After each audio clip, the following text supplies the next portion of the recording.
আমরা দেশের প্রান্তিক কৃষক সহ এদেশে যারা ফসল ফলান তাদের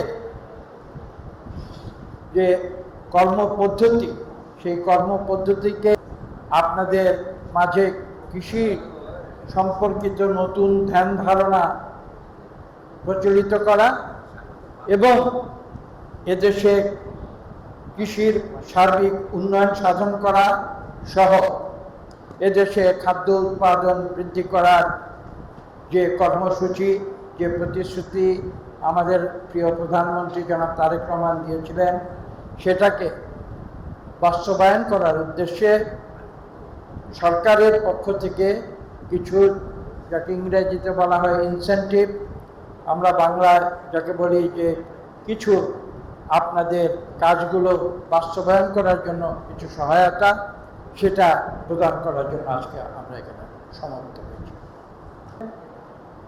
আমাদের কৃষির উৎপাদনের যে ধারাবাহিকতা, যেটা শহীদ প্রেসিডেন্ট জিয়া রহমান শুরু করেছিলেন, এদেশে কৃষিকাজকে আধুনিকায়ন করা, উচ্চ ফলনশীল ধানের প্রচলন করা, এদেশে খাদ্য উৎপাদন বৃদ্ধি করা এবং যেভাবে তিনি খাদ্যে, বাংলাদেশ এমন একটি দেশ ছিল যেখানে খাদ্যের অভাব ছিল, সেই দেশে উৎপাদন বৃদ্ধি করে এই দেশের থেকে খাদ্য তিনি তার সময়ে বিদেশে রপ্তানি করেছিলেন। তখন খাদ্যমন্ত্রী আব্দুল মোমেন খান এই কর্মসূচির সঙ্গে জড়িত ছিল। আজকে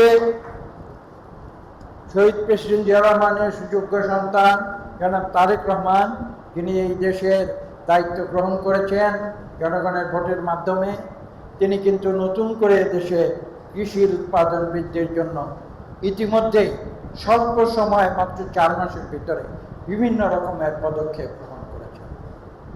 আপনারা জানেন তিনি নতুন করে এদেশে খাল খনন শুরু করেছেন। খাল খননের পেছনে যে মূল উদ্দেশ্য, সেটি হচ্ছে আমরা বাংলাদেশ নদীবহুল দেশ, কিন্তু দুঃখের সঙ্গে বলতে হয় আমাদের উজানে আমাদের যে অভিন্ন নদীগুলো রয়েছে, সেই নদীগুলো প্রবাহ বিভিন্নভাবে বাধাগ্রস্ত করার কারণে এদেশের নদীতে, ইংরেজিতে বলে সিলটেশন, অর্থাৎ পলি পড়েছে এবং নদীর জলের সরবরাহ মারাত্মকভাবে কমে গেছে। জল ব্যতিরেকে এদেশে শুধু কৃষিকাজ নয়, কোনো কিছুই সম্ভব নয়। আপনারা জানেন জলের অপর নাম হচ্ছে জীবন।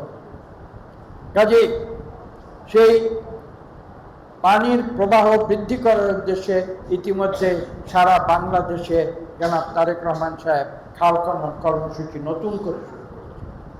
এটা হচ্ছে একটি দিক। কিন্তু আধুনিক যুগে শুধু সেটা করলে হবে না, আধুনিকভাবে আমাদের সেচের ব্যবস্থা করতে হবে।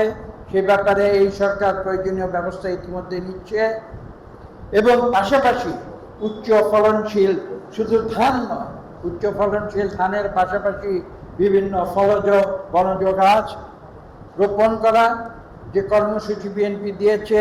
আগামী 5 বছরে আমরা 5 কোটি বৃক্ষ এদেশে রোপণ করতে চাই এবং বৃক্ষরোপণের মাধ্যমে শুধু এদেশকে সুজলা সুফলা সবুজ করে তুলব না, এদেশের যে পরিবেশগত বিপর্যয়, সেই বিপর্যয় থেকেও কিন্তু আমরা বাংলাদেশকে রক্ষা করার পরিকল্পনা নিয়েছি।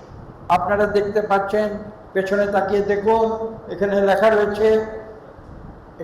রয়েছে পার্টনার কংগ্রেস। এর অর্থ কি সেটা আপনাদের বুঝতে হবে। এখানে সবাই মিলেমিশে কাজ করতে হবে। এখানে কৃষকের সঙ্গে আমরা জনপ্রতিনিধি রয়েছি, আমাদের পাশাপাশি প্রশাসন রয়েছে, আমরা সবাই মিলে একসঙ্গে হয়ে কাজ করি।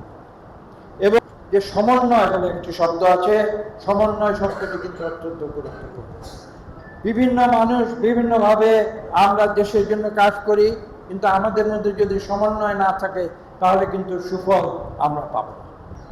এখানে পার্টনার শব্দটি সেই কারণে বলা হয়েছে, সরকারও সহযোগিতা করবে, আমরাও কিন্তু আমাদের নিজেদেরকে সহযোগিতা করব।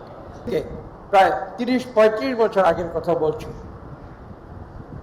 পরিকল্পনা মন্ত্রণালয়ে আমরা যখন কাজ করেছি, এদেশে তখন দেশের যে ইংরেজিতে বলে জিডিপি অর্থাৎ গ্রস ন্যাশনাল প্রোডাক্ট, অর্থাৎ দেশের যে সার্বিক যে উৎপাদন, দেশের যে উৎপাদন, সেই উৎপাদনের একটি বিরাট অংশ তখন কৃষি থেকে আসছে। বছর আগে এদেশের সার্বিক যে উৎপাদন তার শতকরা প্রায় 40-45% কৃষি সেক্টর থেকে আসছে। দেশ যখন উন্নতির দিকে যাবে তখন আমরা হয়তো আগে 3 বিঘা জমি থেকে যে উৎপাদন পেতাম, আমরা কিন্তু 1 বিঘা জমি থেকেই আধুনিক পদ্ধতিতে চাষাবাদ করে সেই উৎপাদন পেতাম।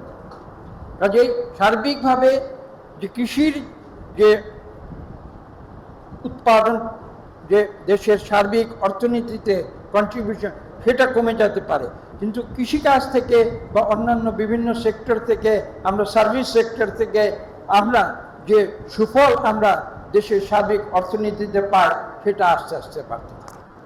মনে রাখতে হবে যে আমরা সেই উৎপাদনটিকে আধুনিকায়ন এবং আমরা অল্প কম্পোনেন্ট অর্থাৎ শতাংশের হিসাবে সেটা কমে গেল, তা থেকে কিন্তু আমরা অধিকতর সুফল পাব, এবং সেই উদ্দেশ্যেই কিন্তু আজকের এই কর্মশালাটি করা হচ্ছে। আপনাদের কৃষিকাজের যে আধুনিকায়ন, সেদিকে আপনাদের হাঁটতে হবে, চলতে হবে, এবং সরকার এবং আমি একজন জনপ্রতিনিধি হিসাবে আপনাদের এই আশ্বাস দিতে পারি যে আপনারা যদি কৃষিকাজে আধুনিকায়নের দিকে যান, আমাদের পক্ষ থেকে আপনারা সকল রকমের সহযোগিতা করবেন, এবং এভাবে আমি বিশ্বাস করি এই পার্টনার প্রোগ্রাম সফল। কেউ কারো সঙ্গে সমন্বয় করে মিলেমিশে কাজ করতে পারে। এই দেশের ভবিষ্যৎ উন্নয়ন যে চিন্তাধারা, সেই চিন্তাধারা থেকে আমি শক্ত ভাষায় বলবো, এই দ্বন্দ্বকে দূর করতে। সবাই মিলেমিশে আমরা দেশের জন্য কাজ করে যাব। দেশের কৃষি ব্যবস্থা নিয়ে আমরা এখানে এসেছি, অতীতে আমরা এই দেশের অন্যান্য যে সেক্টরগুলো আছে এক এক করে আমরা সবগুলো নিয়ে আপনাদের সাথে জনগণের সঙ্গে মিলেমিশে কাজ করব। আমি যেটা বলেছি, জনগণ একটি অংশ, জনপ্রতিনিধি হিসাবে আমরা একটি অংশ, এবং সরকার একটি অংশ। আপনারা ভোট দিয়ে আজকের সরকার আপনারা সৃষ্টি করেছেন, কাজে সেই সরকার যাতে সঠিকভাবে আপনাদের সেবায় কাজ করতে পারে, সেজন্য তাদের সঙ্গে মিলেমিশে থাকবেন, এবং আপনারা নিজেদের মধ্যেও সকল রকমের দ্বন্দ্ব পরিহার করবেন, এই গুরুত্বপূর্ণ কথাটি আমি আমরা যদি সবসময় নিজেদের মধ্যে আমরা দ্বন্দ্ব সৃষ্টি করি, তাহলে কিন্তু বাংলাদেশের কোনো উন্নয়ন করা সম্ভব।